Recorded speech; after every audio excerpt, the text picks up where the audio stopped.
స్వామి శివానంద వారు ఆయన పేరు బాలకృష్ణ మేడం అక్కడికి పోయి ఎన్నో ప్రశ్నలు వేశారు. అసలు ఆయన నాస్తికుడు, ఆయన నమ్మడు. కాబట్టి ఆయన వెళ్ళి భగవంతుడు ఎక్కడున్నారు ఏంటి అని అనేక ప్రశ్నలు వేశారు.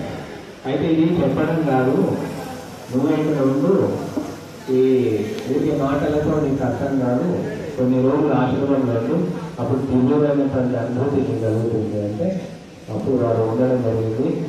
ఆ తర్వాత ఇంతమైన ప్రశాంతమైనటువంటి జీవితము, దివ్యమైనటువంటి జీవితాన్ని నాకు ఇంతవరకు తెలియదు, ఇదే నిజమైనటువంటి జీవితం అని వారు సన్యాసిగా మాట్లాడారు. స్వామిగా అయిపోయినారు. స్వామి శివానంద నాస్తికుడు, ఆస్తికుడు భక్తుడు అయిపోయారు.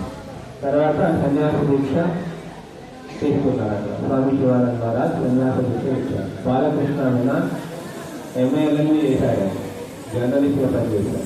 వారు పేరు స్వామి చిన్మయానంద సరస్వతి. తర్వాత ఇంకా అనుకోవాలని ఉత్తరకాశీకి వెళ్ళారు. హిమాలయంలో గంగోత్రి కంటే 100 కిలోమీటర్లు ముందు ఉంటుంది ఉత్తరకాశీ. తపోనారాయణని వారు ఉండేవారు. స్వామి శివానంద మిత్రుడు. అయితే అక్కడ ఉంది వెళ్ళి ఈ భగవద్గీత ఉపనిషత్తు చదువుకున్నాను. ఇంత మంచి జ్ఞానాన్ని హిమాలయంలో ఎందుకు ఉండాలి, మనందరికీ ప్రజలందరూ పంచాలని వారు సంకల్పం చేసుకున్నారు.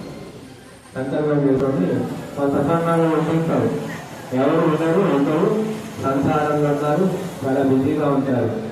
కాబట్టి ఎవరు ఉన్నారు భగవద్గీత ఉపనిషత్తులో